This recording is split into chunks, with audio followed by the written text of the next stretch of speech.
Muito bem, pessoal. Estamos começando aqui mais um ImagenCast. Eu me chamo Leonardo Castro. Ao meu lado aqui temos o Fabrício Lapa, entrevistando aqui mais uma personalidade da área médica. Hoje, uma pessoa extremamente especial. Dr. Marcos Barruan, especialista, um mestre, professor, vamos dizer aqui, quase um cientista da veterinária. Então, hoje é um prazer imenso receber o senhor aqui no nosso podcast e gostaríamos que o senhor se apresentasse, mostrasse para o nosso público, né, o seu currículo vasto. Acredito que 1 hora vai ser pouco para a gente falar a respeito de tudo isso que a gente tem para falar, mas devagarzinho a gente chega lá. Seja bem-vindo, doutor. Bom, agradeço demais o convite do Fabrício, Leonardo, e eu até falei com o Fabrício que é uma satisfação muito grande estar aqui hoje, porque é uma chance que a gente pouco tem, né? A veterinária sempre fica um pouco relegada a segundo plano, de maneira geral, e na verdade eu falei para ele que é uma oportunidade que ele está dando para a gente, né, em fazer isso aqui. Então agradeço, né, imensamente aos dois, né, pela oportunidade de estar aqui. Não, imagina, isso é um prazer nosso. O doutor já é um cliente nosso de longa data e é uma figura que, onde passamos, os colegas da área, os médicos veterinários da área te citam como referência e acaba que, né, nosso objetivo é esse, trazer pessoas que são realmente entendedoras do assunto para que a gente possa aí dialogar e bater um papo e aprender um pouco mais aí sobre a área específica. E no seu caso, né, a gente tem aí essa área que vem em grande crescimento, né, que é a área de diagnóstico por imagem, a área que cuida dos vets, e vem assim tomando um espaço absurdo, né, ultimamente. Eu tenho conversado aí com muitos médicos, inclusive colegas que, né, médicos humanos, que brincam e falam, hoje o veterinário, a consulta veterinária tem mais valor agregado do que uma consulta para o humano. É muito comum a gente ver isso, né? Às vezes chega lá a pessoa com o seu vet lá e ela não hesita em pagar uma consulta de 300, 400, 500 reais ou um exame.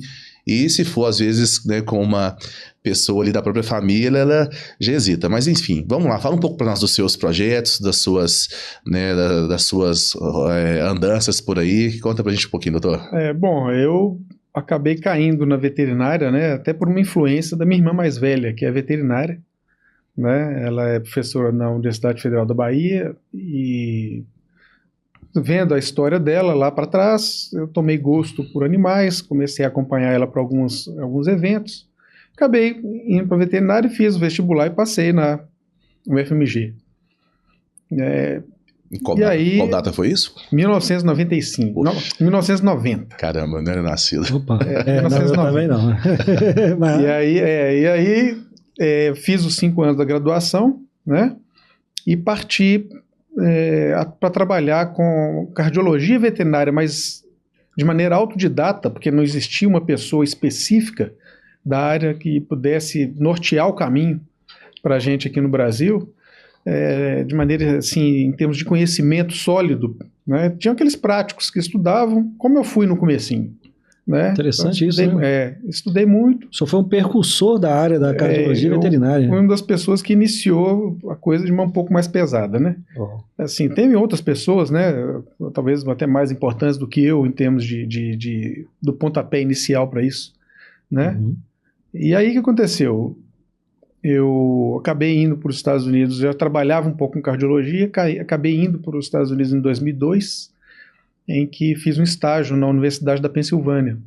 Um lugar espetacular de pessoas sedentas em ensinar as coisas para aquelas pessoas interessadas. Que bacana. Né? Conheci lá a professora Margaret Sleeper, que é um ícone, é uma pessoa de um conhecimento absurdo, extremamente simples, eu gosto de pessoas simples, né? E que me ensinou muito. Tudo que eu sou hoje em termos clínicos, do ponto de vista de exame clínico, utilização de medicamentos, eu sou graças a ela.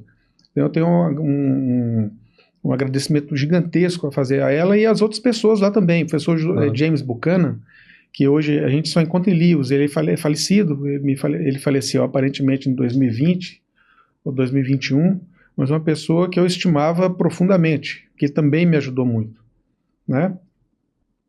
E fiz o estágio lá de 1 ano, ela me ensinou a ecocardiografia, professora Margaret Sleeper. Eu tive a oportunidade de aprender muito com ela, e quando eu voltei já com informações para poder fazer o meu mestrado. Eu fiz a prova de mestrado no UFMG, passei na prova, fiz meu mestrado e fui a primeira pessoa a fazer a descrição de Doppler de artéria renal para avaliação de índice resistivo em cães no Brasil. Nossa. Isso na década de 90 também. Aí já foi 2004. Eu terminei meu mestrado em 2003, 2004. Sim. E algumas coisas não muito bem respondidas no meu mestrado me suscitaram a necessidade de aprofundar mais conhecimento. Eu sempre gostei muito de estudar.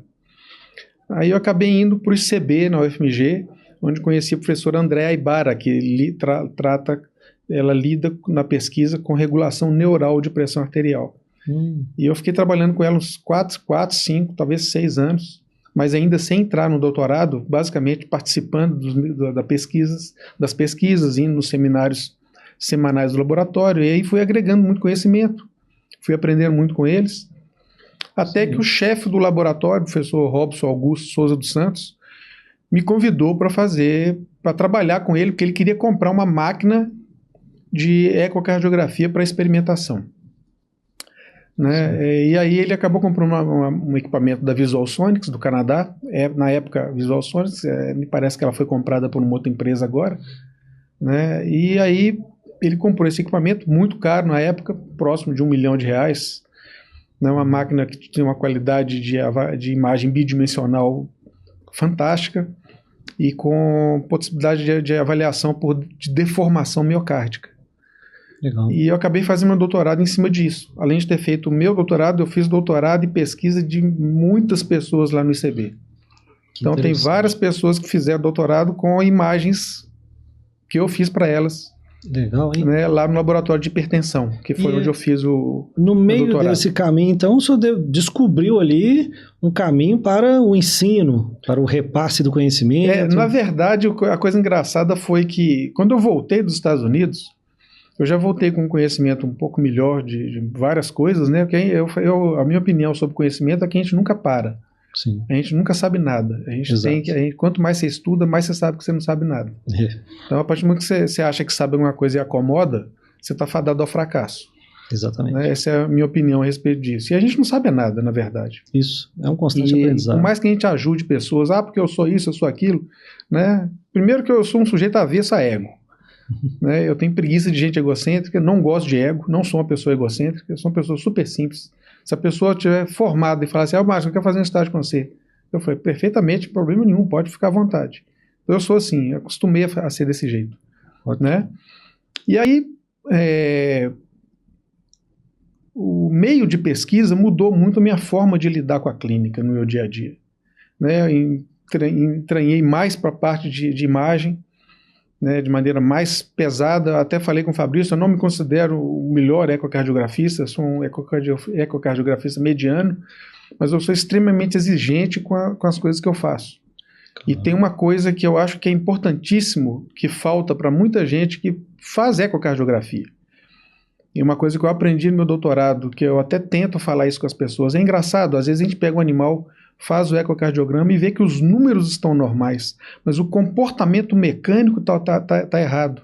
Você vê que aquele animal tem uma condição clínica que não é boa, e ele está fadado a desenvolver alguma alteração mais grave se você olhar só números. Né? A ecocardiografia não é só número. Você tem que saber identificar na observação visual mecânica, a mecânica do coração te fala muita coisa. Né? E eu acho isso super interessante, me ajuda muito no meu dia a dia. Nossa, entendeu? Excelente, né? E aí, quando eu voltei voltando ao seu questionamento, né, já dei uma volta, eu voltei com conhecimento, eu comecei a dar aula de ultrassonografia na Unifenas, a parte básica, né, inclusive usava os próprios humanos como cobaias, né, inclusive tem até um caso interessante de um aluno que estava com uma obstrução uretérica, ele estava com os rins, com um dos rins com hidronefrose. Eu falei para ele, depois no final da aula, antes dele sair, fulano, você está com os rins com hidronefrose, você deveria procurar um médico urgente que você está em vias de perder seus rins, um dos seus rins. E ele procurou para o médico, o médico falou para ele, seu professor salvou seus rins, seu rim. Caramba. Se você não tivesse participado da aula, você estava sem seu rim hoje. Teria dado continuidade, não ia saber, talvez. Isso, porque é assintomático, né? Sim. Assintomático. Então, assim, ele assustou, fez a cirurgia, colocou um duplo J e tá aí, firme e forte. Poxa. Né? Vida que segue. Então, assim, tem uns casos interessantes disso, né? Um negócio curioso mesmo, né? E aí eu comecei a dar aula e em 2012 um colega da veterinária, montando um curso de especialização em cardiologia veterinária, me convidou para dar aula nesse curso, né? Eu comecei dando aula só de fisiologia cardiovascular e hoje eu dou aula de fisiologia cardiovascular e também a disciplina de hemodinâmica. E é interessante porque a gente aprende, em cada aula dessa a gente aprende um pouco mais. Que a gente vai tentando atualizar, minhas aulas nunca ficam paradas, eu gosto sempre de atualizar alguma coisa nova, né? E a gente foi, né, caminhando nesse sentido e a coisa foi tomando forma. Caminhando e cantando, né? Exatamente. E hoje o doutor tem um local próprio para dar esse curso ou o doutor trabalha em parceria com clínicas, hospitais? Como que seria essa parte? Por exemplo, eu trabalho para uma empresa que chama Qualitas. Essa Qualitas, ela te manda para vários lugares no Brasil, ela vai abrindo os cursos de especialização em cardiologia veterinária. Vai ter uma turma lá em Salvador, aí eu vou para Salvador. Aí vai ter uma turma lá no Caixa Prego, aí você vai para o Caixa Prego dar aula de fisiologia cardiovascular. Sim. Né? E aí essas coisas vão caminhando dessa forma. Né? Mas eu dei aula na PUC muitos anos. Sim. Né? Fisiologia de patologia geral, clínica de pequenos, disciplina optativa de cardiologia veterinária, né? Então foi uma série de caminhos, abriu para vários lados, né? Que bacana, hein, doutor? Esse caminhar. Agora a gente queria entrar um pouquinho numa polêmica aqui, né? Para você que está em casa. Agora é a hora da polêmica. Por exemplo, o senhor que está inserido nesse meio, né? Na cardiologia, também na parte, né, acadêmica e tudo. Hoje, a atualidade, que a gente está falando um pouco de atualidade, né? O comportamento humano, ele está interferindo nessa saúde dos animais, no geral? Essa humanização excessiva, ela é benéfica, ela não é? Ela está no meio do caminho? O que o senhor tem de opinião sobre essa questão polêmica? Só pegando um gancho aqui nessa questão, porque até os termos mudaram muito, pelo que eu venho acompanhando. Já tem pessoas que quando você fala animais, elas já tratam como um susto. Apesar que, cientificamente falando, somos animais, inclusive, né? Então, mas já estão falando, já usam termos como pet, usam alguns outros termos mais humanizados. É justamente isso que o Leonardo falou. Então, o que isso está agregando de positivo ou de negativo para a vida realmente dos cães, gatos, felinos, enfim, dos silvestres e demais outras espécies? Igual eu falo, tem várias perguntas que nós vamos nos fazer hoje, que dá para escrever um livro. Sim. Né? Esse assunto é um assunto extremamente polêmico mesmo, porque eu acho que o ser humano está caminhando para um nível de descolamento da realidade que está um pouco assustador. Assustador, porque na verdade existe só um único ponto que é positivo nessa questão dessa humanização de animais, porque aumentou o cuidado que as pessoas têm com os animais. Sim. Ninguém é obrigado a ter bicho, mas tudo é gasto. Se você quer ter um bicho, que você tenha condições de mantê-lo. Eu sei que às vezes é muito simplório às vezes a gente falar dessa forma, sem uma análise mais profunda, mas a verdade é essa. Ter cão, gato, ou seja lá que bicho for, envolve gasto. Não tem como fugir disso. Gasto e tempo. Tem muita gente que não tem tempo. Cuidado. Tem lá o cãozinho, mas deixa ele trancado em um apartamento 10 horas por dia. Exatamente. E o cão, por exemplo, é um animal mais social. Ele precisa de contato. Sim. Ele desenvolve uma tristeza quando ele fica recluso. Sim. Né? O gato é um animal que tem mais capacidade de viver em isolamento. Sim. Mesmo assim, a gente sabe hoje que os felinos são animais muito sociáveis, muito interessantes. A gente não pode ver o cachorro como ver um gato. Sim. Né? Agora, voltando um pouco na questão mais polêmica, né? Tudo de cães e gatos começou de uma maneira, a gente sabe que lá da pré-história, aquela história toda que os seres humanos se aproximaram de lobos, aquela história toda, e foi se construindo uma relação social vivencial entre o ser humano e os animais, né? e passaram a utilizar os animais para caça, aquela história toda. Chegou num ponto que os animais se tornaram animais de companhia, né? Exato. E aí, se aproveitando disso, eu vou entrar no assunto que é extremamente polêmico, a ração, por exemplo. Porque existe a ração A, a ração B, a ração C, né? Tudo bem, a ração, se você for considerar do ponto de vista alimentar, ela é, na minha opinião, né? Eu me reservo o direito de ter a minha opinião, né? É uma coisa apenas mediana, porque ela foi feita para conforto do dono e não para o bem do animal. Olha só. Tá? Essa é a minha opinião. Sim. Tá? Porque se você for pensar no animal carnívoro, como é o cachorro e o gato, quando eles capturam uma presa no meio do mato, eles comem o animal por inteiro. Sim. Exato. Eles bebem sangue, eles comem vísceras com fezes e tudo, inclusive, né? Fígado, pâncreas, ossos, músculos, pele com pelo. Então, é uma alimentação literalmente balanceada. Sim. Né? A ração é um simulacro disso para forçar o animal a viver na mesma tônica de vida que o ser humano tem, que é comer de manhã, às vezes na hora do almoço e comer à noite. Né? Então, o animal acaba tendo que se adaptar à vida do ser humano. Sim. E foi isso que foi feito. Então, e nem todos os animais metabolicamente se comportam favoravelmente a isso. Para começar, já é industrializado. Por mais Exato. que tenham, né, químicas. alguns alimentos já é industrializado, a gente sabe que algo tem. Exatamente. Então tem química, tem um monte de coisas que não prestam. Processo de extrusão pode ser que... Eu tenho a minha suspeita de que ele pode não favorecer uma boa qualidade de proteína. Sim. A gente não sabe até que ponto que proteínas essenciais sofrem um processo de desnaturação. Sim. Né, o que pode prejudicar a qualidade da proteína. Sim. Né? Eu não vou deixar de falar isso porque isso vai incomodar uma série de produtores de ração. Com toda certeza. Né? Não vou. Eu acho que isso é uma questão de bom senso. Sim. Né? Então, assim, eu acho importante que se tenha ciência disso. Agora, tem situações que realmente, né, a ração A, a ração B, tem a ração terapêutica para doença A, doença B, doença C. A gente vê alguns resultados práticos bons, interessantes. Sim.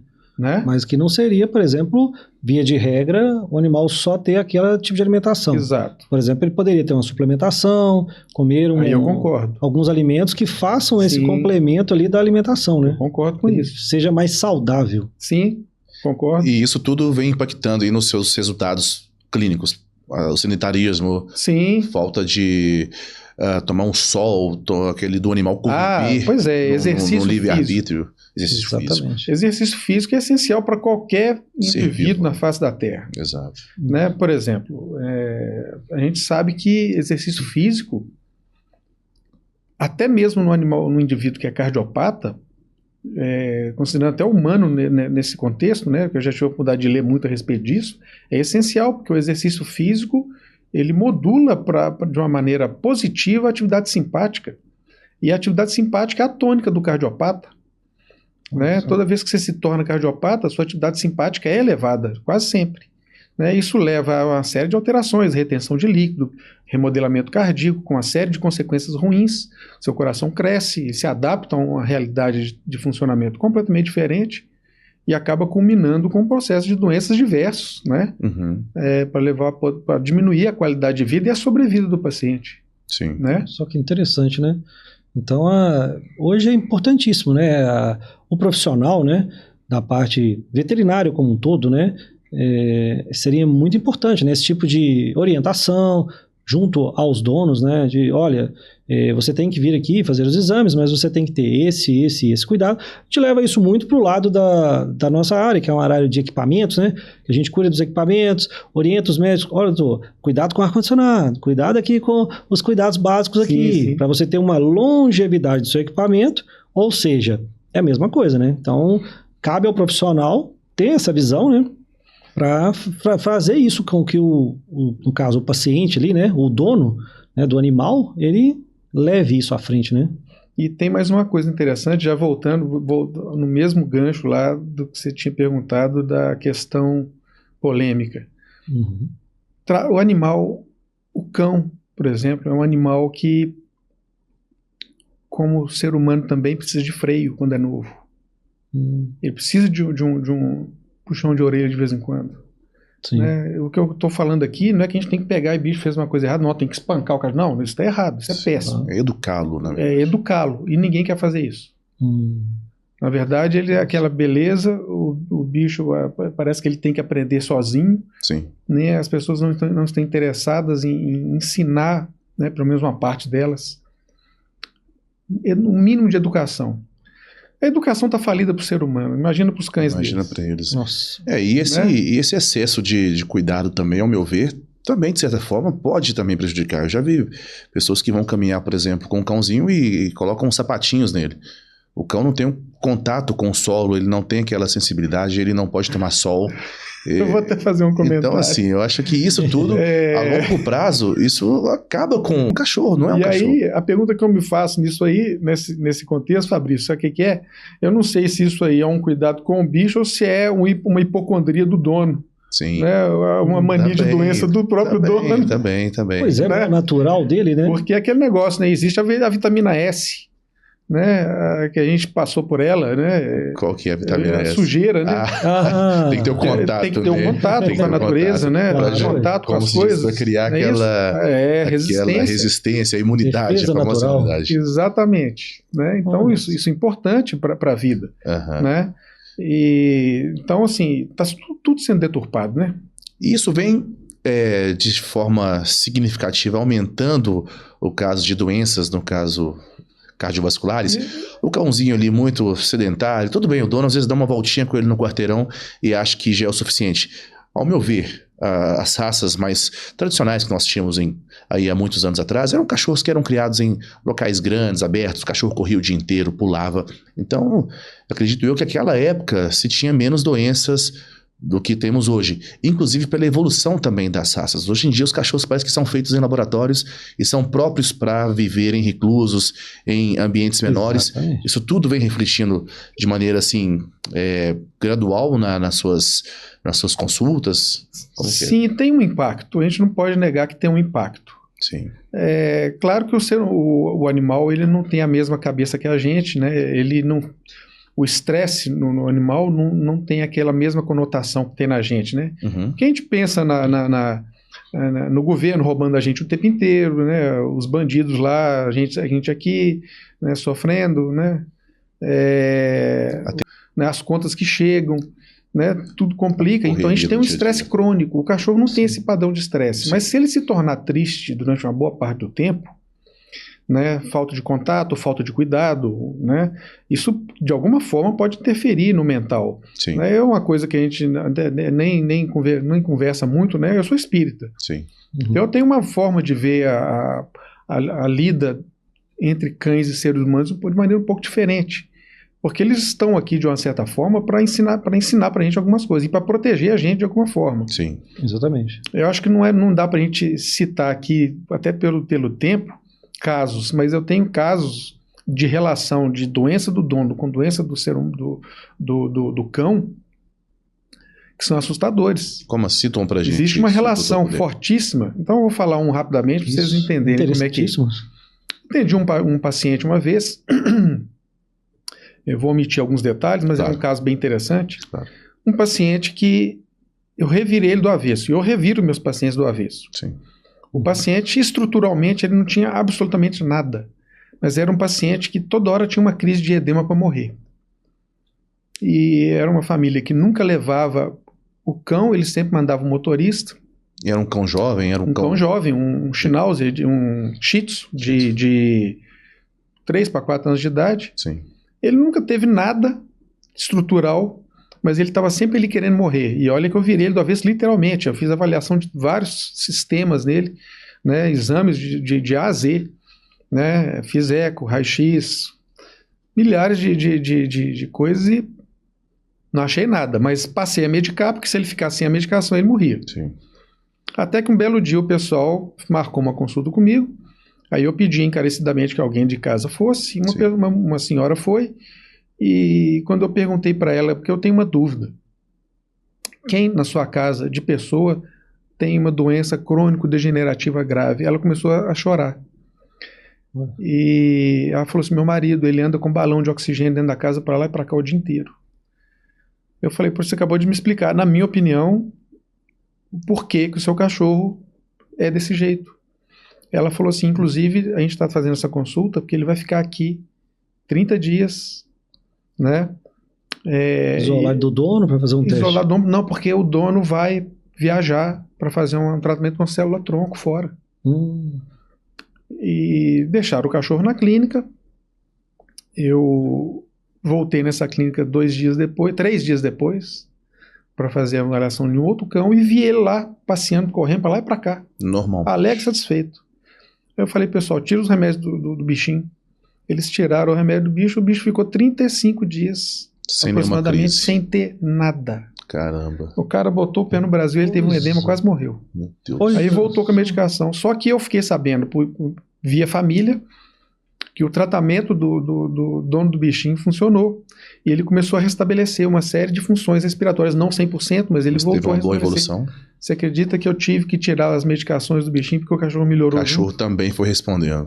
É uma conexão. Existe uma conexão energia. É entre assim, o- opinião minha, né? Sim. A Mas faz gente pode sentido. ter a nossa se opinião, se né? o doutor tá ali de linha de frente e tá pegando esses Sim. casos e observa que há essa. Sim, Não seria exatamente. muita coincidência, né? Então tem uma conexão. Existe alguma coisa que a gente não entende, Claro. né? O ser humano tende a relegar a segundo plano aquilo que ele não entende. Exatamente. Né? Então, assim, mas também não procura aprofundar um pouco o conhecimento para ver se tem um sentido, né? Sim, E na minha opinião tem sentido. sim. E não é só esse não, tem vários. Tem vários casos parecidos. Tem vários casos. Então não é uma Interessante. simples coincidência, né? São fatos Sim. que comprovam. E, na verdade, hoje eu tenho liberdade para estudar, estudo sempre, leio alguma coisa, nunca paro, porque eu estou sempre montando aula, então eu estou sempre lendo alguma coisa. Então, assim, em casa tá estudando o tempo Sim, todo, né? Tá exatamente. trabalhando ou Faço estudando. laudos, leio alguma coisa, faço um laudo, leio alguma coisa, então fico naquela coisa. Aham. E no passado, uma coisa que é importante, linkando no seu questionamento, só mudando um pouquinho a ótica, eu tive a oportunidade de fazer uma coisa que o ensino, a lida com a pesquisa, me agregou muita informação. Uhum. E qual que foi o meu gargalo? Tentar fazer com que aquilo que eu aprendia na fisiologia mais pesada, em termos de aprendizado, fizesse uma translação para a minha clínica no dia a dia. No meu modo de ver o paciente no dia a dia. E foi esse que foi o grande pulo do gato para mim, o que me ajudou muito, o que me ajuda até hoje, de pegar um caso que é super complexo e às vezes conseguir destrinchar umas coisas que funcionam. Então Sim. isso me dá uma tranquilidade, sabe? E aí até confesso que durante uma fase da minha vida em que eu poderia ter tido um pouco mais de contato com as minhas meninas, eu tive mais estudo do que contato com elas. Sim. Então, assim, isso é uma coisa complexa, né? Se você Quando doou a pensa profissão, nisso, né? exato. Sim. Mas aí o tempo passa, né? A gente tem que se readequar a essas novas realidades, né? Com certeza. E aí as coisas vão caminhando bem, a gente vai seguindo daí para frente. Correto. E nos dias de hoje? Hoje o doutor tem uma agenda fixa em uma clínica específica, em várias clínicas, ou o doutor fica mais focado nessa parte de curso, mentoria? Como que é o seu Eu dia a dia? presto serviço fixo para 5 clínicas, Certo. cada dia da semana numa delas. Sim. Sempre sobra um espaço para uma clínica um pouco fora daquelas 5 principais, né? São 4 clínicas que atendem animais diversos, cães e gatos, e na sexta-feira uma clínica que só atende felinos. Né? Porque é uma coisa que eu sempre falo, o felino é um animal diferente. Né? A gente não pode ver o felino como um cão pequeno. Ele é um bicho especial. Então, é bom que tenha uma clínica que Dedicada a isso. seja dedicada a isso. Os né? tipos da doença também são diferentes? São diferentes. Né? Até você fez a pergunta, a questão das doenças, né? Sim.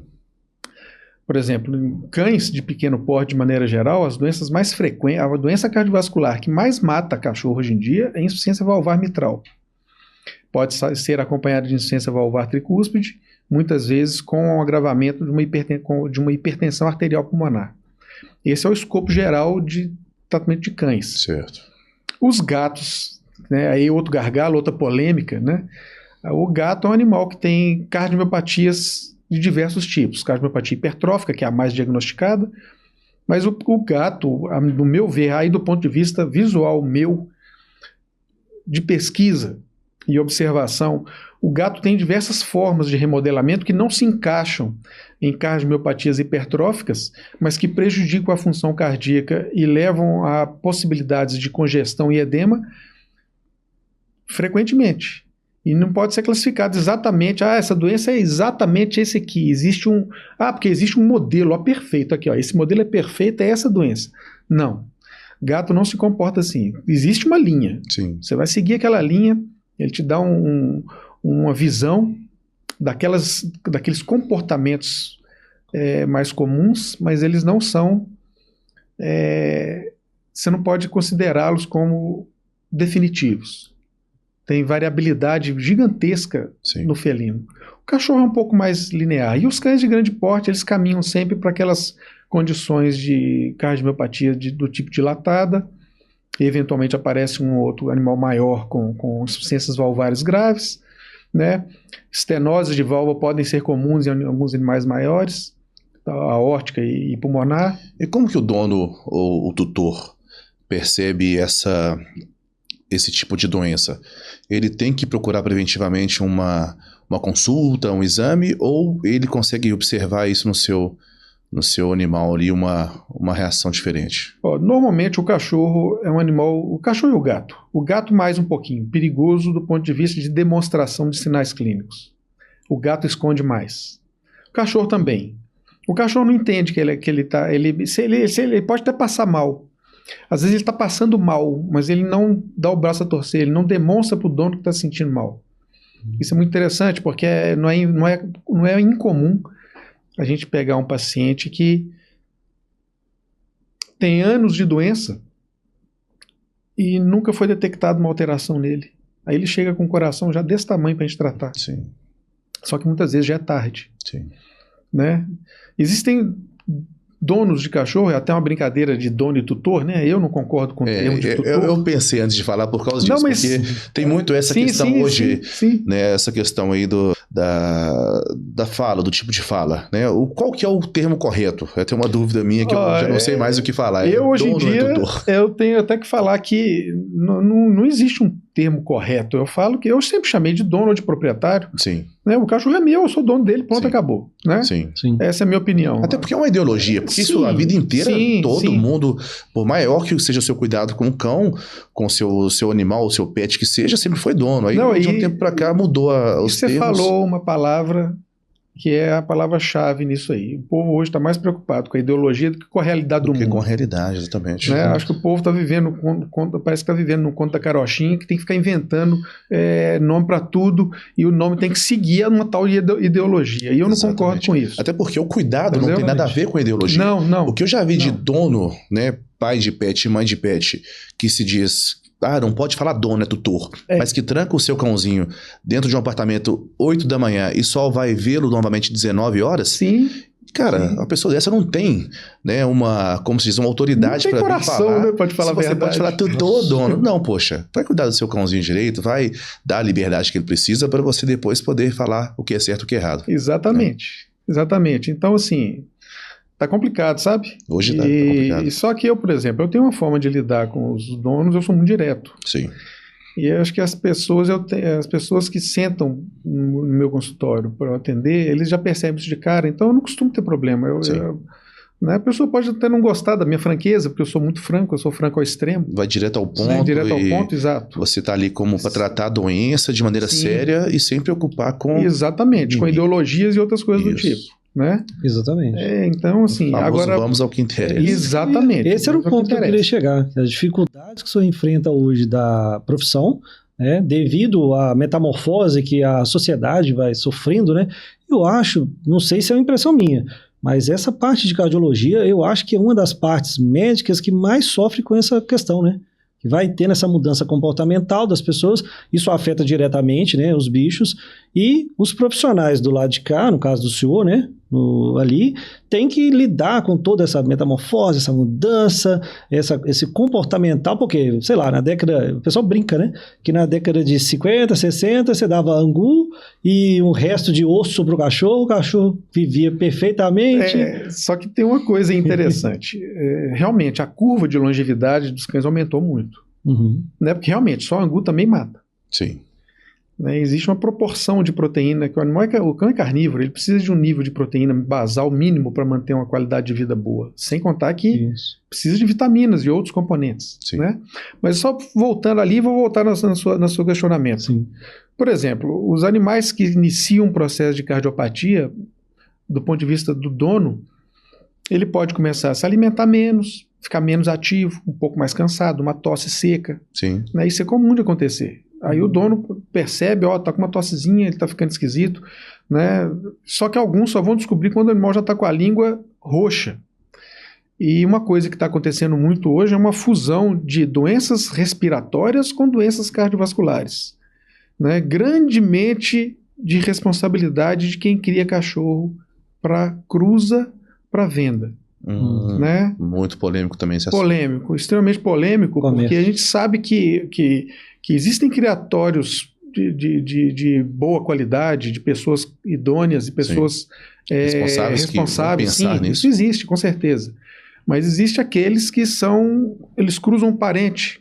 Isso é uma pergunta insistentemente. Perigosíssimo isso, então. Sim, porque a cruza entre parentes define o padrão de raça, o cachorro fica mais bonito. Sim. Mas é um ditado que eu sempre ouvi professores antigos, minha mãe mesmo falava de quando chegava uma fruta muito bonita por fora, mas que estava ruim por dentro, por fora bela viola, por dentro pão bolorento. Né? Então, assim, é o que está acontecendo hoje. Sim. Né? Os animais, eu posso te falar que animais de pequeno porte do tipo maltês, pug, né? Claro que o pug é quase autoexplicativo nisso, shih tzu, Lhasa Apso, Yorkshire, são animais propensos, e tem várias outras, propensos a doenças respiratórias crônicas de alto grau, doenças complicadas, doenças que simulam doença pulmonar obstrutiva crônica no ser humano. Na verdade é a mesma coisa, só que do ponto de vista morfológico de cabeça e pescoço, Sim. de maneira agressiva, e o pessoal se esquece de que a sintomatologia respiratória e a forma de adaptação à doença respiratória crônica, ela pode, nos casos, ser muito parecida com um de cardiopata. Ele pode reter líquido, tanto é que eu brinco com o pessoal. Pinscher, York, você vai olhar, um cachorro que respira mal desde que nasceu, quando ele fica lá para os 7, 8 anos de idade, ele está com formato de pão de forma, porque ele está inchado. Sim, exatamente. Né? Então é aquele bicho esquisito, né? E quanto às raças? A raça, né, que é o antigo vira-lata, que agora tem que falar que é mestiço também, é uma raça mais resistente do que essas outras raças. Sim, o famoso Street Royal Dog, né, sem raça definida, né, que a gente brinca. Exatamente. Esses são mais resistentes por natureza. Sim, eles têm uma... Por quê? Porque eles são criados a partir de uma heterozigose muito grande, eles são cruza de diversas linhas, diversas genéticas diferentes, então eles se tornam animais muito resistentes. Sim. Né? Então eu conheço cães que suportaram doença cardíaca até 16 anos de idade, nunca foi levado no veterinário, você começa a tratar, o cachorro vai até 22, 23 anos. Sim. Então isso acontece. Né? Realmente eles suportam mais. Né? Os animais de raça, e claro que existem, né, exceções para a regra, né? Claro. Por exemplo, o poodle. O poodle é um animal muito engraçado, que a gente fala que ele não morre, ele desmancha. Sim. Né? O bicho é muito forte. Bruto. Né? Mas fora isso, de maneira geral, os animais de raça são tendenciosos a desenvolvimento de problemas, e não é só cardiovascular, é articular, pele, é uma série de metabólicos, Sim. né? Que inclusive, se a gente for olhar por esse lado, eu sou contra a castração precoce, porque caça muito precocemente, os eixos hormonais, existe um desenho muito bem feito fisiologicamente da contribuição de um eixo hormonal com o outro. Você tira um precocemente, a tendência é que você vá sofrer em algum momento com a desregulação dos outros eixos hormonais. Aí começa a aparecer doença hormonal, a pessoa fica se perguntando por que, por que isso está acontecendo? Ou seja, gente? o próprio tutor ali causou aquele problema. Sem querer, né? Porque às vezes foi orientado a castrar. Eu não sou contra a castração, sou a favor. Mas tem um momento tempo certo. Tem um momento certo. E, por exemplo, o popular, né? Que o pessoal fala, o cachorro caramelo. Aquele cachorro caramelo, todo mundo fala, ele é o bambambam do negócio. Porque ele está inserido na sociedade, ele anda para todo lado, ele faz amizade com os cachaceiros no boteco, ele anda na porta dos comércios, ele recebe um pãozinho lá na padaria, ele caminha, pelo que eu vejo, né, que aí o senhor vai me falar de forma mais técnica. Esse caramelo, ele é mais resistente, ele é mais assim sociável por conta da mistura de raças, ou seria porque ele é criado de uma maneira mais natural, mais solta? Essa pergunta sua merece uma análise até mais profunda, porque se você for olhar, esses animais na rua, com raríssimas exceções, morrem cedo. Olha só. Ou foi agredido, ou pegou uma doença e não tem resistência para suportar a doença, porque não está sendo alimentado constantemente da maneira correta, Sim, né? Não tem a maldade suficiente para caçar mais. sim. Isso. Alguns têm, alguns até têm essa Se maldade. viram, né? Mas é um animal que sofre muito.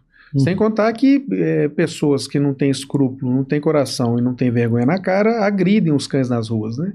Hoje mudou Porque- muito isso, graças a Deus. Sim, mudou. É muita mudou. câmera, as pessoas denunciam, então é uma coisa que realmente... Mas sempre tem um outro, Mas reduziu muito. Reduziu. Nossa, reduziu. hoje a gente vê uma pessoa que maltrata um animal, ele tá Sim. cometendo um crime e realmente vai ser punido por isso. Sim, né? sim, sim. Mas reduziu bastante. Reduziu. Mudou, né? A tendência Reduziu é muito. reduzir mais. Isso é claro. importante. Sim. Esse grau de consciência tem que ter. Mas é aquele negócio, né? Muitas vezes o grau de consciência vem com medo de alguma coisa. Né? Sim, não. Não é porque a certeza. pessoa quer mudar. Não, é a punição. É isso que me incomoda no ser humano. Sim.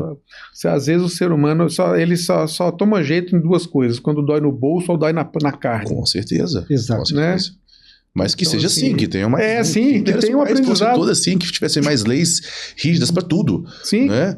Para proteção dos animais, para Sim, proteção do exatamente. próprio ser humano também. Aí se enrijece a lei, vira um sujeito sensível hoje. Ai, meu Deus!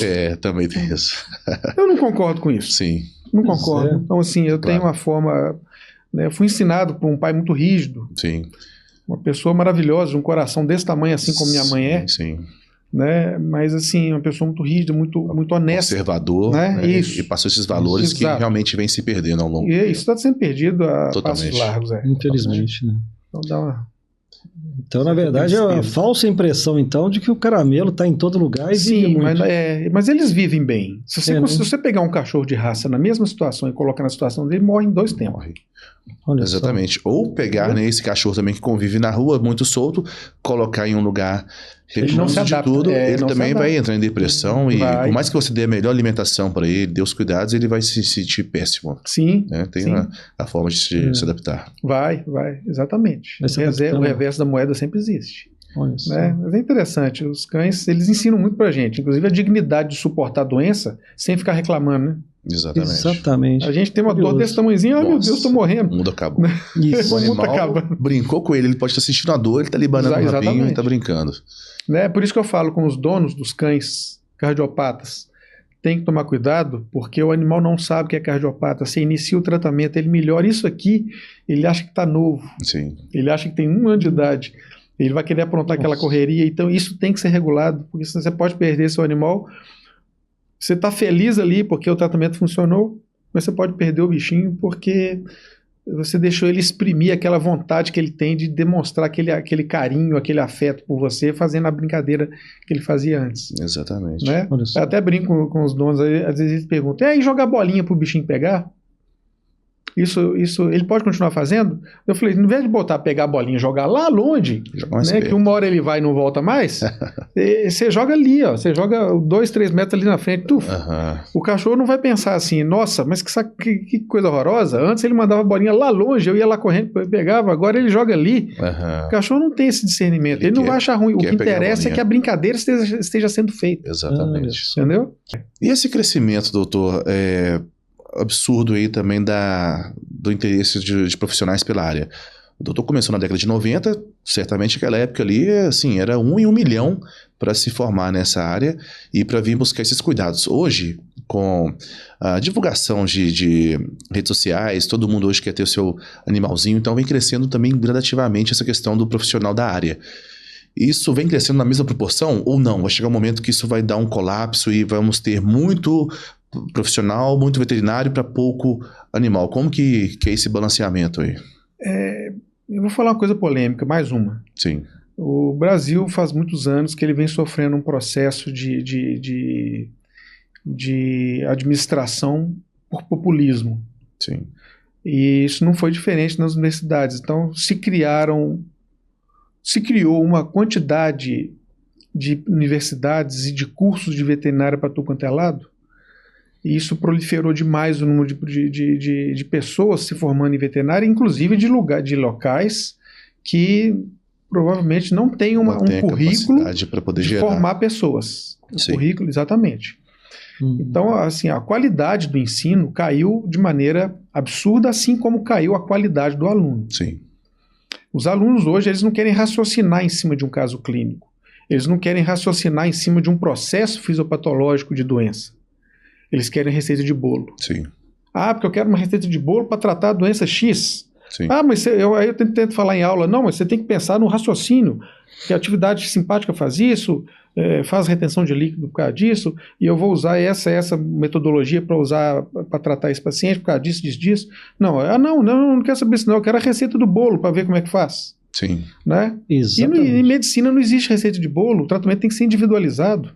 A epidemiologia te dá um norteamento para você saber o escopo de doenças, de tratamento que você pode fazer para um determinado paciente. Mas isso não exclui a necessidade de você individualizar E numa o dessa aí, tratamento. então vai ser uma chuva de falso diagnóstico, vai ser uma chuva de... É o que a gente pega todos os dias. Sim. Inclusive com doses exorbitantes de medicação, né? Peguei um recentemente, tomando uma dose de medicamento lá em cima. Inclusive uma dose praticamente 5 vezes a dose do cachorro. Né? E é aquele negócio. O profissional não estava apto, ele só quis tapar o sol com a peneira. Não, e é considerado especialista. Sim. Meu Deus. E é o seguinte, eu tenho para mim uma frase que a minha orientadora nos Estados Unidos, a Margaret Sleep, me falou. Uma vez ela me chamou para ter uma reunião com ela, para a gente bater um papo sobre algumas coisas. Sim. Ela me falou uma coisa com um semblante pesado assim. Ela virou para mim e falou a seguinte frase: Marcos, a ética está se transformando no meio mais podre e nojento para esconder erro dos outros. Ela me falou isso, eu nunca mais esqueci isso na minha vida. Ela me falou isso em 2002. E eu concordo com ela, ainda mais vendo hoje como as coisas estão caminhando. Sim. Né? O caminho está indo para esse lado. Né? Então, a degeneração mental do ser humano, a gente sabe que está acontecendo já há bastante tempo. E aí vem uma famosa agora inteligência artificial para poder pensar pelos outros, cara. Sim, realmente a tendência... Sim. Tem coisas boas? Tem coisas boas. Sim. Mas acho que tem gente que abusa disso, né? Sim. A minha opinião é essa. Exatamente. E aí é o que está acontecendo. As pessoas dão muita importância a aparências, né? E não aquilo que é factível em termos de raciocínio. Então, aquilo, quando você demonstra, não, porque eu sou um sujeito de falácia, é uma maravilha, mas quando você, né, pega para falar a coisa mais pesada, o pessoal assusta um pouco. Então, nessa área, como diversas outras, também há essa prostituição. Aquele mau profissional que formou ali por um status, que trabalha só pelo dinheiro, que faz aquele exame tocado, faz aquela coisa tocada só para poder... Sim, é lotado. Sempre tem. E a quantidade não é pequena. Não, ainda mais se continuar com essa proliferação de universidades como foi, sim, né, a qualidade do ensino cai, claro, né, a qualidade do aluno não adianta você chegar num país e falar que agora o índice de pessoas com curso superior aumentou absurdamente nos últimos 20 anos. Legal, mas e a qualidade? A qualidade despencou na mesma proporção que aumentou o número de formados. Exatamente. Isso em todas as áreas, infelizmente. Em todas as áreas. Só que tem áreas que não podem cometer erros, né? Que é a área da saúde. A área que você lidar com vidas. Porque se é um engenheiro que foi ali, projetou errado, talvez um parafuso de uma máquina, aquela máquina quebrou, ok, prejuízo X. Agora, se você faz uma análise de um paciente ou passa um diagnóstico errado, vai custar uma vida logo ali na frente. Sim, exatamente. Né? E se você me falar assim, porque você tem essa opinião tão pesada a respeito das coisas? Eu acho que foi o tanto que a gente luta para conseguir chegar num patamar de conhecimento que seja minimamente razoável para você atender um paciente. Claro. Exatamente. Né? Só que as pessoas não pensam mais assim. Né? Você fica parecendo professor Pardal. Isso. Né? Um sujeito louco. Não, o sujeito é louco. Ele é louco. Ele pensa em coisas miraculosas. É aquele negócio, né? A picuinha da picuinha. Não, ele só pensa na picuinha. Não. Mas é assim que a gente tem que ser. Na nossa área também a gente sofre um pouco com isso, né? A questão de diagnóstico também de equipamentos, né? Hoje a gente vê essa questão muito enraizada, né? Do pronto. Hoje a sociedade está muito no pronto, no imediato, ou seja, ninguém mais tem uma paciência de chegar no ambiente, fazer uma análise, olha, o que está acontecendo, por que está acontecendo, vamos buscar a solução e tal. É um negócio que realmente acontece não só, né, na área veterinária, mas eu acredito que realmente em todas as áreas isso acaba acontecendo. E em cima disso também, doutor, a questão o que o senhor tem hoje de conselho para os novos profissionais da área, por exemplo, sabe, que o senhor já está vendo isso aí, o senhor vem lá de trás, vê o caminho todo, tudo isso que a gente falou. Qual conselho que o senhor dá para os novos profissionais? Olha, você vai começar na área hoje, qual que seria um caminho legal que o senhor aconselha? Estudar. Excelente. Estudar é o mais importante de todos. Assim, e não ter preguiça, né? Exato. Porque o estudo é que leva a gente em algum lugar. Mas o que eu vejo, o pessoal não quer mais estudar, eles querem as receitas de bolo. E realmente, tem que começar cedo. Por exemplo, eu não sou contra o aluno que formou ontem, ele já cai numa especialidade e quer fazer especialidade. E às vezes não é aquilo que ele quer. Você fazer um tempo, ainda que pequeno, 1, 2 anos de clínica geral, pode te abrir o horizonte para você descobrir o que você realmente gosta. E a partir daí você vai para uma especialização, uma anestesia, uma cirurgia, né, ultrassonografia, cardiografia, cardiologia, endócrino, renal, e aí vai. Né? Acho que esse é o caminho correto. Saber fazer a hora de fazer a escolha, e uma vez feita a escolha, né, estudar de verdade, com vontade. Claro. Boi pelo chifre. E agora, fala um pouco dos projetos, doutor. Por exemplo, o doutor falou que presta serviço para a Qualitas, que é uma faculdade, é um centro... hoje virou uma faculdade, virou uma faculdade. Como que o aluno hoje teria contato, como que tem os sites da Qualitas, né, em que a pessoa tem vários cursos de pós-graduação na veterinária, né, de várias especialidades, né, e a pessoa acessa o site do Qualitas, né, acho que é www.qualitas.com.br, faculdade Qualitas. Fica em Belo Horizonte? Não, ela é de São Paulo. E ela é radicada em São Paulo e tem vários polos no Brasil inteiro. Certo. Né? Então, seu projeto hoje é exclusivo para eles? Ou o doutor tem um projeto próprio também? Tem um projeto paralelo, que são aulas que eu pretendo fazer em forma de gravação. Sim. Para um sistema que chama Doutor Ensina. Certo. Né? Como se são aulas gravadas no estúdio também. Sim. Né? De diversas áreas. Né? Já tem uma gravada pequenininha, com uma aula teste. Né, sobre arritmia sinusal, que é uma curtinho, mas interessante, é muito informativo, e pretendo fazer curso de fisiologia, pretendo curso de fazer clínica cardiovascular, avaliação clínica cardiovascular, esse tipo de coisa. E alguma mentoria também, onde o doutor, por exemplo, pode receber algum colega para te atender junto contigo? Interessantemente você falar isso, eu gostei muito da entrevista que você fez com o doutor aqui. Peguei essa referência com ele, doutor Adriano Souza. E aí é o seguinte, eu achei muito interessante a forma dele fazer isso, e é um projeto de se pensar assim. Com certeza. Inclusive gostei muito, achei interessantíssimo o processo. Sim. Né? Faz diferença. Faz toda a diferença. Faz. É um aluno ali recém-formado, com muitas dúvidas, acompanhando um profissional mais antigo, né, com esse conteúdo. Isso, e no dia a dia, não vai ser um curso onde vai estar lá 15, 20 pessoas. É no pessoal ali, né? Acho que realmente... eu acho interessantíssimo. Fantástico. Né? E uma coisa interessante, né? Você até tinha me perguntado, né? Eu tenho a parte profissional, mas tem uma coisa que vocês vão achar engraçado agora. Embora eu não tenha cacife para ser músico, mas eu me sinto mais músico do que veterinário. Ué, como eu estudo música até hoje. Olha só. Eu tenho aula eu toco baixo, já toquei em banda de rock pesado. Dá tempo de fazer isso ainda, de fazer eu tenho que a dedicação à música? Pelo menos um pouquinho. Tem. Toda sexta-feira de manhã tem aula com um cara, né, um cara fantástico, Marcão. Olha e um baixista de primeira linha, né, acima da primeira linha, inclusive. Caramba. Então tem então, assim, não é um hobby, então, já é também um paralelo ali. Sanidade mental. A válvula de escape. Todos temos que ter. Sanidade mental, Sanidade mental. A música, para mim, é uma coisa, seja para ouvir, seja tocar. Mas o senhor já dedicou um tempo, então, à música mesmo, profissionalmente? Já toquei, não profissionalmente, né? Assim, tipo hobby, mas já toquei em bares, já fiz um monte de coisa desse tipo. Que legal, hein? Olha só, as pessoas veem o senhor no consultório e nem imaginam, né? Não, exatamente. Caramba. Sem cabelo ainda, o pessoal fala, poxa. Mas já fiz esse tipo de coisa. É bom demais, porque isso dá uma limpeza mental absurda. Com certeza. Né? Eu entro na música, eu desapareço. Aí eu depois eu aterrizo de novo. Dá uma descarregada ali importante, isso, né? Exatamente. Deveria estudar mais, sabe? Deveria estudar mais. Deveria ter um pouquinho mais de tempo, um pouquinho mais de vontade. Porque a gente chega muito cansado em casa, e tem que fazer laudo aí. Nossa, tem que fazer laudo ainda. E acaba, às vezes, falhando na hora de aplicar o descanso mental, né? Exatamente. Mas as coisas vão caminhando, vamos ver se eu consigo aplicar isso. Conseguir mudar o dia para 42 horas, vai encaixar perfeitamente, isso aí, né? 72 às vezes. Um passo de cada vez, mas vai dar certinho. Com certeza.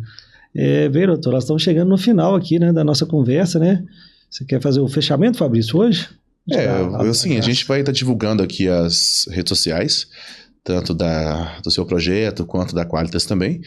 E para quem estiver agora nos assistindo e tiver interesse em conhecer um pouco mais do trabalho do Dr. Marcos Baruan, vamos deixar os contatos para que vocês consigam acesso até ele, aos cursos, à mentoria, aos projetos. E eu tenho certeza que vocês vão gostar bastante, porque realmente é uma figura, é um cientista, é um mágico da área, e certamente tem muito conhecimento a passar. É uma pessoa simples, como vocês viram, direto ao assunto, não tem aquele jeito difícil de explicar, a didática dele é muito tranquila. E assim, vale a pena demais, porque é uma área que não para de crescer, né, doutor? Então, quando tem uma pessoa que é apaixonada pela profissão, como é o seu caso, e dá vida para isso, eu tenho certeza que tem muita coisa que possa estar sendo passada também para os colegas iniciantes aí, né? Sim, sim. Então, pessoal, muito obrigado a todos aí pela companhia, e em breve estaremos aí com mais um convidado de alta patente como o Dr. Marcos Baruan. Doutor, pode despedir e fazer suas considerações finais. Tá bom, agradeço.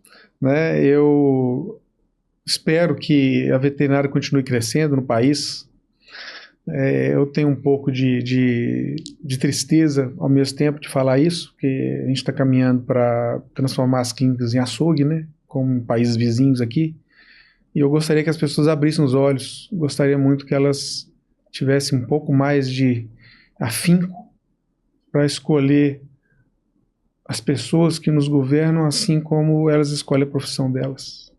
Exatamente. Que é o que vai levar a gente para o futuro. Com certeza. Né? Exatamente. E assim, eu sei que às vezes é complicado a gente fechar assim, mas é importante isso. Importante porque as pessoas estão precisando abrir os olhos. E eu agradeço, né, o convite, porque é uma chance que a gente tem de estar aqui. Né?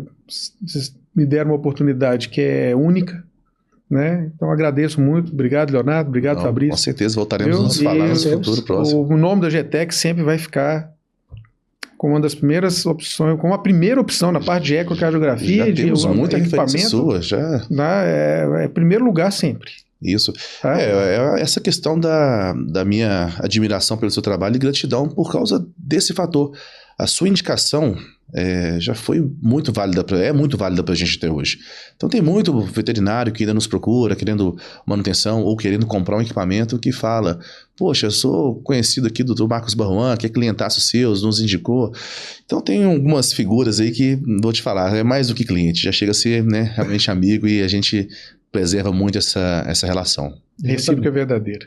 Exatamente. Para nós é um orgulho imenso mesmo ter o senhor como cliente realmente, e assim, agora o público, né, também conhecendo mais, né, do senhor aí, eu acredito que o senhor não vai ganhar seguidores, não, só vai ganhar admiradores desse Brasil todo, porque aqui tem 2, e eu acho que vai multiplicar milhares agora, viu? Com toda certeza. Deus quiser. Doutor, muito obrigado mesmo. Obrigado, gente. Fundo do coração. Muito obrigado. Isso aí, muito obrigado, até a próxima. Valeu, gente.